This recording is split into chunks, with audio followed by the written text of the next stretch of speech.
Hi friends, எல்லோரும் எப்படி இருக்கீங்க? நல்லா இருப்பீங்க. நானும் நல்லா இருக்கிறேன். அப்புறம் இன்றைக்கி உங்களுக்கு என்னென்ன பண்ணி காமிக்க போகிறேன்னா, முருங்கைக்காய் குழம்பு தான். ஆனால் அந்த முருங்கைக்காய் குழம்பு அந்த புளிக்குழம்பு அந்த மாதிரி கிடையாது. ஒரு வித்தியாசமான ஒரு குழம்பு.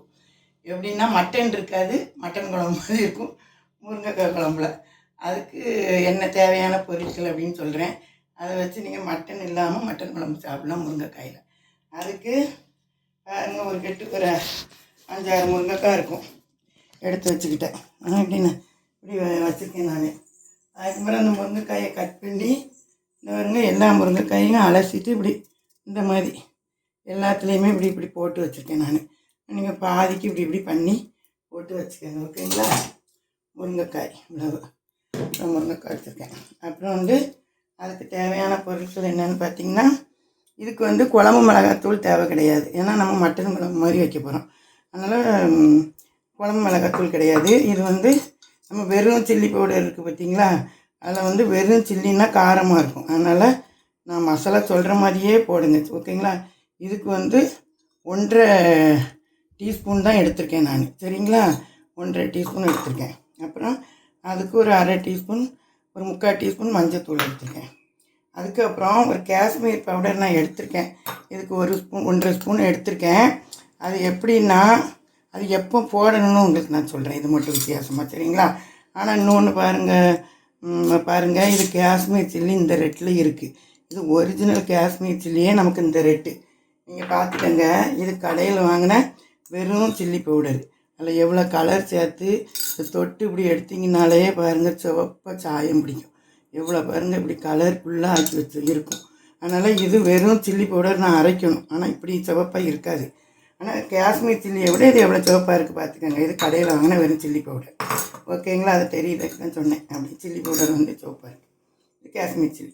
அப்புறம் இது நம்ம எப்படி அரைக்கணும்னா, ஒரு 1.5 டேபிள் ஸ்பூன் சீரகம் எடுத்துருக்கேன். சோம்பு ஒரு இதுக்கு 1 டீஸ்பூன் எடுத்துருக்கேன். இதை வறுத்து போடணும். இதை எப்போ போடுறேன்னு நீங்கள் பாருங்கள். நான் போடுற நேரம் வறுத்து அது மாதிரி போடுங்க. அப்புறம் தேங்காய். இதுக்கு வெறும் தேங்காய் தான். வெறும் தேங்காய், வெங்காயம்லாம் அரைக்கக்கூடாது. வெறும் தேங்காய் ஒரு சின்ன முறிக்கு 1/2 முறி எடுத்து வச்சுருக்கேன். நீங்கள் பெரிய தேங்காய்னா ஒரு ஆஃப் தேங்காய் எடுத்துக்கோங்க, சரிங்களா? ஓகே, தேங்காய். அப்புறம் தாளிக்கிறதுக்கு எண்ணெய், கடுகு. பாருங்கள், வெங்காயம் கொஞ்சம் தாளிப்புக்கு நம்ம வெங்காயம் அரைக்கலை பார்த்திங்களா, அதனால் கொஞ்சம் வெங்காயம் ஜாஸ்தியாக எடுத்துக்கோங்க தாளிப்புக்கு. அப்புறம் கருவேப்பிலை எப்பவும் போல், உப்பு எப்பவும் போலன்னு போடுறேன். அப்புறம் நம்ம வாசனை பேவரி பச்சை மிளகாய். இவ்வளோ தான் இதுக்கு தேவையான பொருட்கள். இதை வச்சு நான் எப்படி பண்ண போகிறேன் அப்படிங்கிறத உங்களுக்கு நான் காமிக்கிறேன், ஓகேங்களா? நம்ம அடுப்பில் தாளிப்பெலாம் கடைசி தான் பார்த்துக்கோங்க.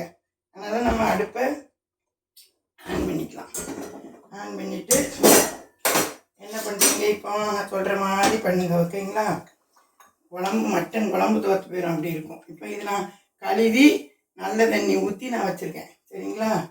நல்லா சட்டியை வச்சு, நீங்கள் கடாயை வச்சாலும் சரி, சட்டி வச்சுக்கிட்டாலும் சரி, எதுனாலும் சரி, பொரிக்கான் சட்டி கூட வைக்கலாம். வச்சு ஊற்றி நல்லா தண்ணி ஊற்றணும், சரிங்களா? இது நல்ல தண்ணி, சரிங்களா? இன்னும் இது தண்ணி பத்தாது. தண்ணி சேர்த்துக்கிறேன். கறி வச்சுருந்தேன் பார்த்தீங்களா, இங்கே தண்ணி. இதுக்கு தண்ணி திரும்பியும் ஒரு 1/2 லிட்டர் ஊற்றுறேன். மொத்தத்தில் ஒரு 1 லிட்டர் தண்ணிக்கு மேலே ஊற்றிக்கலாம், சரிங்களா? ஊற்றி இதுக்கு நம்ம ஒரு 1/2 உப்பு, பிறகு தான் உப்பு போடணும். இப்போ முருங்கைக்காய் அவியணும் பார்த்திங்கன்னா, ரொம்ப போடக்கூடாது. ஒரு 1/2 உப்பு, 1/2 உப்புன்னா 1 டீஸ்பூன் இருக்குன்னு வச்சுக்கோங்களேன். 1/2 உப்பு நம்ம போட்டுக்கலாம், ஓகே? 1/2 உப்பு நம்ம தண்ணி போட்டுக்கலாம். போட்டு அதுக்கு முறை இதில் எந்த காய்கறியுமே இப்படி தண்ணியில் வேகும்போது மொட்டையை வேக விடாதீங்க. அது ஒரு மாதிரி சலசலான்னு வேகும். லைட்டாக லேசாக நான் சொல்கிற மாதிரியே பண்ணுங்கள். ஒரு லைட்டாக எண்ணெய் ஊற்றி, ரொம்பையும் ஊற்றிடக்கூடாது. ஊற்றி நல்லா உப்பும் போட்டு முருங்கைக்காய் போட்டு, இங்கே பாருங்கள், இவ்வளோ தண்ணியில் முருங்கைக்காயை வேக விடணும் இந்த குழம்புக்கு, சரிங்களா? நான் முருங்கைக்காய் எப்போ வேகச்சில், இது கொதிக்கச்சில் என்னென்ன பொடி போடுறேங்கிறத ஒன்று ஒன்றா உங்களுக்கு காமிக்கிறேன், சரிங்களா? முதல் கொதிக்கட்டும், ஓகே? இப்போ பற்ற வச்சுட்டு சூடானோடனே நான் சொன்னேன் பார்த்தீங்களா, இதை எப்போ போடணுன்னு, இதை வறுத்துக்கிடுவோம். வறுத்துட்டு நான் அந்த மிளகாத்தூள் மஞ்சத்தூள் இதெல்லாம் எப்போ போடணும்னு நான் உங்களுக்கு சொல்கிறேன் சரிங்களா. அதுக்குள்ளே நம்ம ரெடி பண்ணிக்கலாம். இப்போ இந்த சீரகமும் சோம்பும் சம அளவு எடுத்துக்கோங்க. எடுத்து லேசாக சிம்மில் வச்சு நம்ம லைட்டாக வறுக்கணும் பார்த்துக்கோங்க. லேசாக சோம்பு வந்து நீங்கள் கொஞ்சம் குழம்பு கூட வைக்கணும்னா அதுக்கு தக்க எடுத்துக்கோங்க. இப்போ ஒரு டீஸ்பூன் சோம்பு எடுத்திங்கன்னா 1 டீஸ்பூன் சீரகம் எடுங்க. அதே மாதிரி கொஞ்சம் குழம்பு கூட வைக்கணும் அப்படின்னா கூட கொஞ்சம் சோம்பும் சீரகமும் சேர்த்துக்கோங்க. சம அளவு இதாகவும் எடுத்துக்கோங்க. ஓகேங்களா. எடுத்து அதுக்காக ரொம்ப சேர்த்துட்டாலும் சீரகம்லாம் கசக்கும் வச்சுக்கோங்க. சோம்பு ரொம்ப கசக்கும். அதனால் ஒரு அளவு 1 டீஸ்பூன் சரி. இது 1 டீஸ்பூன் அது 1 டீஸ்பூன் எடுங்க. நம்ம வைக்கிற வீட்டுக்கு ஒரு நாள் வைக்கிற குழம்புக்கு அதே போதுமான மசாலா தான். நம்ம அதுக்கு மேலே என்ன ரொம்ப சேர்த்து வைக்கணும். ஓகேங்களா. நல்லா வந்து வாசனை ஒரு வரைக்கும் இருக்கணும். கரியாமல் அந்த வாசனை வரணும். பாருங்க சட சட சட சடான்னு சத்தங்க பார்த்தீங்களா. இந்த நேரத்தில் எடுத்துருங்க. ஓகேங்களா. கறிவிடணும் இந்த மாதிரி பக்குவத்தில் எடுத்தால் போதும். ஓகேங்களா. அப்படி எடுத்துட்டு நம்ம வந்து இப்போ கொதிக்க பார்த்தீங்களா. இப்படி இதை பார்க்காம இப்படி கொதிக்கிற நேரத்தில் வந்து போதும். இப்படி கொதிக்கிற நேரத்தில் இப்போ கொதிக்க பார்த்தீங்களா. இப்போ வந்து இந்த மஞ்சத்தூளை போட்டுருவோம் பாருங்கள். மஞ்சத்தூள் போட்டாச்சா. அதுக்கு பிறகு இப்போ தான் வந்து அந்த வத்தப்பொடியும் போடணும். ஓகேங்களா. இப்போ நமக்கு வத்தப்பொடி இதுக்கு வந்து இதான் காரம் பாருங்கள். எப்படி கொதிக்க பார்த்தீங்களா. மஞ்சத்தூளும் போட்டுக்கலாம். மஞ்சத்தூளும் அப்படிங்கிறது இப்போ நம்மளுக்கு நல்லா கொதிக்குது. ஓகேங்களா. இப்படி நல்லா உப்பு மஞ்சத்தூள் நல்லா ரெட்டிஸாக நல்லா முருங்கைக்காய் வேகும் போது நான் சொல்கிறேன். அதுக்கு பிறகு எதெல்லாம் எப்போ போடணும் இது கொதிக்கட்டும். அது பாட்டுக்கு அதுக்குள்ளே நம்ம இன்னொரு வேலை பார்த்துட்டு வந்துடலாம். இந்த வறுத்தையும் பார்த்தீங்களா. இந்த வறுத்ததை வந்து நம்ம பொடி பண்ணிடுவோம். பொடி பண்ணி இந்த பொடியை எப்போ போடணும்னு சொல்கிறேன். ஓகேங்களா. பொடி பண்ணிக்குவேன். நல்லா சின்ன தகவலில் போட்டு வறுத்து நல்லா பொடி. இது வந்து இப்போ நமக்கு இது கொதிச்சுக்கிட்டு அது நல்லா நைஸாக நம்மளுக்கு அரைப்பட்டுட்டு. ஓகேங்களா. நம்ம இதை அரைச்சி வாசம் பாருங்கள். மட்டன் குழம்பு சோம்பும் சீரகமும் அரைச்ச பொடியேங்குங்க. அப்படியே குழம்பு வாசம் இந்த பொடியை அரைச்ச உடனே வந்துட்டு பார்த்தீங்களா. இதை பாருங்க நம்ம தேங்காய் அரைச்சிக்கலாம். ஓகேங்களா. இப்படி நம்ம அரைச்சி வச்சுக்கிட்டு இந்த பொடியை நம்ம என்ன பண்ணுறோன்னா வாசம் அப்படியே மட்டன் குழம்பு வாசம் அடிக்கும். ஆனால் வேவுறது முருங்கைக்காய் பாருங்க. இப்போ வந்து நம்ம கொதித்தோடனே வத்தப்பொடி போட்டோம், மஞ்சத்தூள் போட்டோம், உப்பு முருங்கைக்காய் போட்டு வேக வச்சிடணும். இந்த டைம்லேயே நம்ம வந்து இதை இப்படி போட்டு விட்டுணும். இந்த சீரகம் சோம்பு பார்த்தீங்களா. அதை நல்லா கரியாமல் வறுத்து ஹைலைட்டாக போட்டு விட்டுணும். இப்போ அதுவும் சேர்ந்து நல்லா இப்படி வேகுது பாருங்க. முருங்கைக்காய் இப்போ வந்து வெந்திருக்காது பார்ப்போம். பாருங்க இன்னும் கொஞ்சம் முருங்கைக்காய் வேகணும். நம்ம அதுக்குள்ளே இன்னொன்று அரைக்கணும்ல அதை அரைச்சிட்டு வந்துடலாம். ஓகேங்களா. அது தேங்காயை நம்ம சுத்த விட்டுக்கணும். ஓகேங்களா. நல்லா சுத்த விட்டு தேங்காயை இப்படி அரைச்சி பூவாக்கிக்கிட்டு அங்கே இப்படி பூவாக்கி பண்ணுங்க. இதெல்லாம் வந்து சின்ன சின்ன ட்ரிப்ஸு தான். தண்ணியும் ரொம்ப ஊற்றிடக்கூடாது, வெளியே எடுத்துடும். இப்படி வச்சு நம்ம அரைச்சோம்னா நல்லா கொதிக்கா தேங்காய் வந்து பாருங்க அது நைஸாக தேங்காய் அரைச்சாச்சு. இப்போ நம்மளுக்கு முருங்கைக்காய் பாருங்க. அந்த முருங்கைக்காய் போட்டு இந்த தண்ணிலாம் சேர்க்கணும்ல குழம்புக்கு. இந்த பாருங்க முருங்கைக்காய் அரைவாசி வந்துட்டு.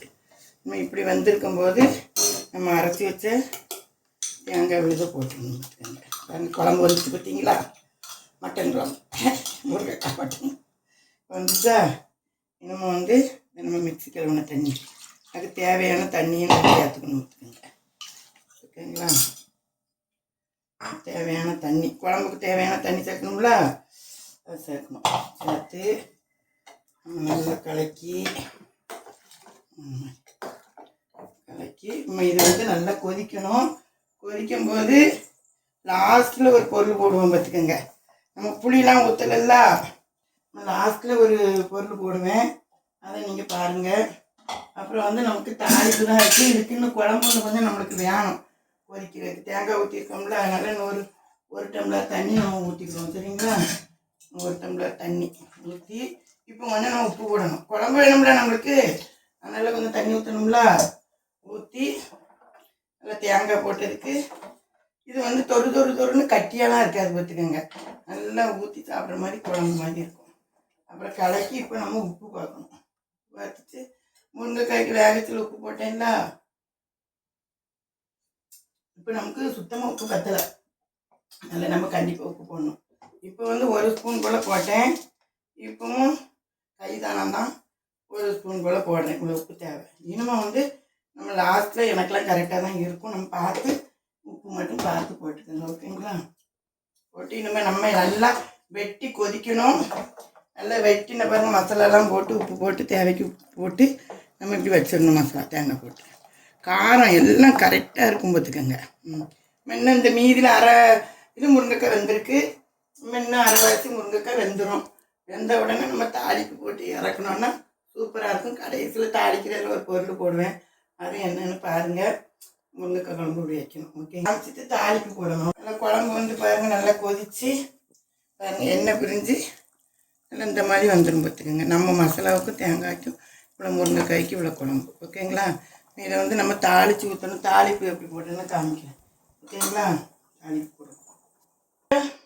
பற்ற வச்சு தாளிப்பு போடுவோம். ஓகே, அது சிம்மில் கிடக்கட்டும். அப்படி நம்ம வந்து தாளிப்பு போட்டு எப்படின்ட்டு வந்து ஆயில் ஊற்றிக்கலாம். 2 ஸ்பூன் ஊற்றுங்க. 2 ஸ்பூன் எண்ணெய் ஊற்றிட்டு அப்புறம் வந்து நல்லா அடுப்பை ஏற்றி வச்சுக்கலாம். ஏற்றி வச்சுக்கிட்டு எண்ணெய் தூக்கிச்சு கடுகு, அந்த கடுகு 1 ஸ்பூன் உளுந்தம்பருப்பு போட்டுட்டு அப்புறம் வந்து சுமிழில் வச்சுக்கோங்க. சுமிழில் வச்சுட்டு கருவேப்பிலை போடுங்க. கருவேப்பிலை போட்டுட்டு வதக்கி இதுக்கு வந்து பச்சை மிளகா தான் போட்டாங்க. இந்த மாதிரி இதுக்கெலாம் நம்ம காஞ்ச மிளகா போடணும்னு அவசியம் இல்லை. எப்போதுமே இந்த சிவப்பான இது வச்சோம் வத்தல் போட்டோம்னா அதுக்கு வந்து வத்தல் போடணும்னு அவசியம் இல்லை. அதுக்கெலாம் பச்சை மிளகா தான். நம்ம ஏதாவது வேறு வெள்ளையாக மிளகா போட்டு வைக்கிறதுக்கெலாம் 2 காஞ்ச மிளகா போடணும். அதுதான் டிப்ஸும் அதை போடுறது. வாசனையும் அப்படி தான். இப்போ வத்தப்பொடி போட்டிருக்கோம். நமக்கு மிளகா தான் தேவை. அதை அப்படி வதக்கிட்டு எதை எப்போ போடுறேன்னு பாருங்கள். பார்த்து காமிச்சிங்க. ஏற்றி வச்சுக்கோங்க. ஏற்றி வச்சு நல்லா வதக்கணும். நம்ம வந்து ஒன்று போடணும்னு சொன்ன பார்த்தீங்களா, காஷ்மீர் சில்லி போட்டால் இப்போ வந்து கரிஞ்சிடும். இப்போ போடக்கூடாது. இப்போ வந்து நம்ம இது மட்டும் போட்டு கொட்டுறதா இருந்தால் போடணும். இப்போ நான் ஒன்று போடுவேன்னு சொன்னேன் பார்த்தீங்களா, புளி கிடையாது. 2 தக்காளி பழம் கட் பண்ணி வச்சுருக்கேன். ஓகேங்களா? இதை வந்து நம்ம வந்து இதில் போடணும். பச்சையாக போடக்கூடாது, வதக்கி போடணும். முதல்ல வதக்கிட்டோம்னா சாந்தாயிடும். இந்த மாதிரி காய்கறியை போட்டு பாருங்கள். இந்த மாதிரி வதக்கி இந்த தக்காளி பழம் ஒரு அரைவாசி மசியும் பார்த்தீங்களா, அப்போ நம்ம காஷ்மீர் சில்லியை போட்டு நம்ம தாளி போட்டுட்டு குழம்புல ஊற்றணும். அதனால் இப்படி பக்குவமாக தாளிங்கன்னா இந்த மாதிரி தக்காளி கொஞ்சம் வேகட்டும். தக்காளி வந்து இப்போ வந்து உங்களுக்கு ஒரு பாதி சும்மா குழம்புல போடுவோமோ அது கரைஞ்சிற பிறகு வச்சுட்டு இப்போ நம்ம அந்த காஷ்மீர் சில்லியை போடுறதுக்கு என்ன பண்ணணும் பாருங்கள். இது நவுத்தி வச்சுட்டு லைட்டாக நான் அந்த சில்லி போடணும்னு சொன்னேன் பார்த்தீங்கன்னா, உள்ளே போட்டால் கரைஞ்சிரும். லேசாக அப்படி மத்தியில் அப்படி வந்து பண்ணிக்கணும். இதெல்லாம் ஒரு சின்ன சின்ன ட்ரிப்ஸு தான். இதில் நம்ம அந்த காஷ்மீர் பவுடரை போடணும். அந்த எண்ணெயில் போட்டுட்டு லைட்டாக அப்படி மேட்ச் பண்ணிங்கன்னு வச்சுக்கோங்களேன், கறியாது உங்களுக்கு. அப்படி பண்ணிக்கிட்டு எல்லாத்தோட போட்டு சேர்த்துணும். பச்சை வடையும் போயிடும். இதெல்லாம் ஒரு சின்ன ஒரு நம்ம மொத்தமாக தூக்கி அள்ளி கொட்டணும்னு வச்சுக்கோங்களேன். அதில் போட்டு அந்த பச்சை வடையாக இருக்கும். பியூரில் எண்ணெய் ஊற்றி அதில் போட்டு பரட்டிட்டோம்னா நமக்கு அந்த மிளகாத்தூள் வாசமும் போயிடும். ஆனால் தாளிப்பு பார்த்தீங்களா, நம்ம நல்லா தாளித்து இப்போ வந்து நமக்கு குழம்பும் ரெடி ஆகிட்டு. அதனால் நம்ம இதிலே 2ஆக உடச்சி போட்டு வாசனைக்கு 2 கரட்டி பச்சை மிளகாயும் கரட்டி நான் மட்டன் முருங்கைக்காய் குழம்பு தூள் தாளித்து நல்லா ஏற்றிக்கங்க. கொஞ்சம் நல்லா அந்த ஏற்றி வச்சுக்கிட்டு ஊற்றினா தான் அந்த சல்லுன்னு வரும் பார்த்துக்கங்க. அதான் இப்போ இறக்குறது. அணைச்சி வச்சுக்கிட்டு ஊற்றினோன்னா பக் அப்படின்னும். ஏற்றி வச்சுக்கிட்டு நல்லா சுள்ளுன்னு தாளித்து ஊற்றும். வச்சு அடி பிடிக்காமல் வச்சு அடுப்பை அணைச்சிடுங்க. அணைச்சிட்டு நம்ம தாளிப்பில் சேர்த்துக்கலாம் பாருங்கள். தாளிப்பில் சேர்த்து நல்லா போட்டு லைட்டாக இதே ஊற்றிட்டு அப்புறம் வந்து கொஞ்சம் தண்ணி சேர்த்துக்கலாம். ஓகேங்களா? கொஞ்சம் இந்த மாதிரி தண்ணி சேர்த்து இப்போ நம்ம கலக்கி குழம்பு ரெடி. பாருங்க குழம்பு எப்படி வந்துச்சுன்னு பாருங்கள். இப்போ நம்ம அடுப்பை ஏற்றி வச்சுக்கலாம். கொஞ்சம் ஏற்றி வச்சு பாருங்கள் எண்ணெய் பிரிஞ்சு நம்ம அந்த காஷ்மீர் சில்லிலாம் போட்டு குழம்பு பாருங்கள். முருங்கைக்காயும் பாருங்கள் நல்லா வந்திருக்கும். பாருங்கள் நல்லா பஞ்சை உடஞ்சி வந்துச்சு. இப்போ உப்பு பிடிச்சி இப்போ உப்புலாம் இருக்கும். இப்போ வந்து நம்ம ஒரு கொதி நல்லா வெட்டி கொதிக்கும் பார்த்துக்கோங்க. அந்த இப்போ நம்ம லேசாக உப்பு பார்த்துக்கலாம். லேசாக இப்போ உப்பு பார்ப்போம்.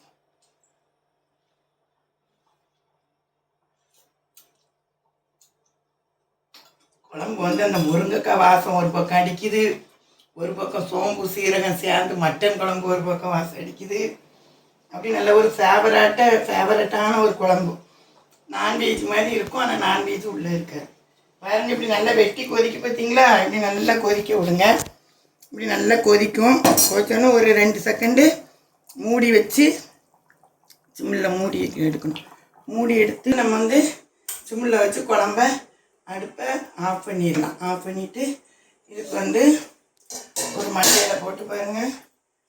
ஒரு மல்லி இலையை தூவி இந்த மாதிரி ஃபினிஷ் பண்ணி நம்ம குழம்ப இறக்கிடலாம். ஓகேங்களா?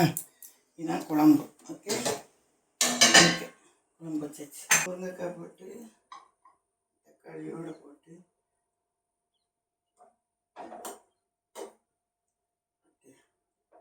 குழம்பை ஊற்றி தக்காளி குழம்பு பாருங்க. இந்த மாதிரி நல்லா வந்து குழம்பு எப்படி இருக்குன்னு பாருங்கள். இப்படி இருக்கும் குழம்பு. இந்த மாதிரி நீங்களும் வச்சு தக்காளி குழம்பு போட்டு செஞ்சு எப்படி இருக்குன்னு சாப்பிட்டு பார்த்து சொல்லுங்கள். சரிங்களா? ஆவி பறக்கு, சோறும் ஆவி பறக்குது, சூடும் ரொம்ப இருக்குது. சாதத்தை பிசைஞ்சு நல்லா முருங்கைக்காயில் வந்து நல்லா இரும்பு சத்து இருக்குது. முருங்கைக்காய் நம்மளுக்கு கிடைக்கிற பொருள் தானே. முருங்கைக்காயிலே நிறையா இருக்குது பார்த்துக்கோங்க. நானும் உங்களுக்கு முருங்கைக்காயில் ஒரு தேங்காய் போட்டு ஒரு பொரியல் பண்ணி காமிக்கிறேன். இது ஒரு மட்டன் குழம்பு மாதிரிக்கு இது இருக்குது. மட்டன் வாசம் அடிக்கும், நீங்களே சொல்லுவீங்க. அதுக்கப்புறம் இன்னொன்று வந்து புளிக்குழம்பு, அதுக்கு போட்டு இப்படி ஒரு நிறைய விஷயத்தில் முருங்கைக்காய் குழம்பு நான் உங்களுக்கு வச்சு காமிக்கேன். இப்போ எடுத்து என்ன பாருங்கள், தக்காளி இப்படி இருக்கும். நல்லா முருங்கைக்காயெலாம் ரொம்ப சுடுது. நீங்கள் அதை எடுத்து வச்சு நல்லா வச்சு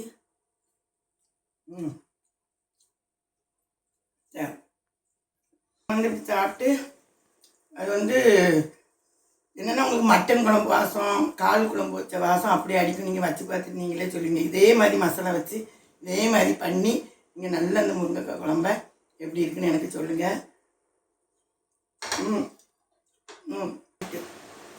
எடுத்து இந்த முருங்கைக்காயையும் நல்லா இப்படி சுரண்டி வச்சு இப்படி வைங்க. முருங்கைக்காயும் இப்படி சுரண்டி அது மேலே அள்ளி வச்சு இப்படி எடுத்து இந்த முருங்கைக்காயோடு சேர்த்து வாவுன்னு